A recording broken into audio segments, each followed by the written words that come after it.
ഈ കാര്യത്തെക്കുറിച്ച് വിശദമായിട്ട് അന്വേഷിക്കണം. ഇതിൽ രാഷ്ട്രീയ ഗൂഢാലോചന ഉണ്ടോ നോക്കണം. മന്ത്രിമാരോടൊപ്പം അവർ നിൽക്കുന്ന ഫോട്ടോ കണ്ടില്ലേ?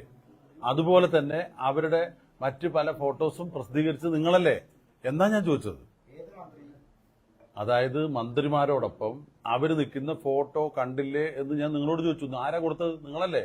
നിങ്ങൾക്കറിയില്ല ആരേതൊക്കെ മന്ത്രി എനിക്കുകയെ ആക്ഷേപിക്കുകയെ വനിതയല്ല പുരുഷനെയോ അവമാനിക്കുന്ന ശൈലി എന്റെ ഇല്ല. എന്റെ പൊതുപ്രവർത്തന ജീവിതത്തിൽ ഒരിക്കലും ഒരു സ്ത്രീക്കെതിരായിട്ട് മോശമായിട്ട് ഞാൻ പറഞ്ഞിട്ടില്ല, ഒരു സ്ഥലത്തും പറഞ്ഞിട്ടില്ല. അപ്പൊ ഈ ആക്ഷേപം വളരെ ഗൗരവമായിട്ട് എടുക്കുന്നു എന്നാണ് ഞാൻ പറഞ്ഞത്.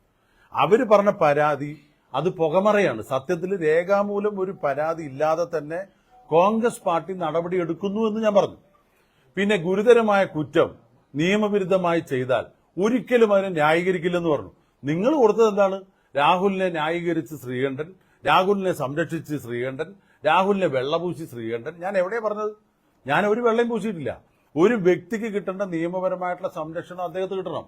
അദ്ദേഹത്തിനെതിരായിട്ടുള്ള ആരോപണം അത് രേഖാമൂലമല്ല, നിയമവ്യവസ്ഥയുടെ മുമ്പിലല്ല, ഒരു പോലീസ് സ്റ്റേഷനിലല്ല. എന്നിട്ടും കോൺഗ്രസ് പാർട്ടി വളരെ പെട്ടെന്ന് തന്നെ നടപടി എടുത്തു എന്നാണ് ഞാൻ പറഞ്ഞത്. മറുപടി പറയണ്ടല്ലോ. ഞാൻ ഒരിക്കലും ആ സ്ത്രീ പരാതി കൊടുത്തവരെ അപമാനിക്കാൻ ഉദ്ദേശിച്ച് പറഞ്ഞിട്ടില്ല. അങ്ങനെ ഏതെങ്കിലും തരത്തിൽ നിങ്ങൾ വാർത്ത കൊടുത്തിട്ടുണ്ടെങ്കിൽ നിർവ്യാജം ഞാൻ ഖേദം പ്രകടിപ്പിക്കുന്നു.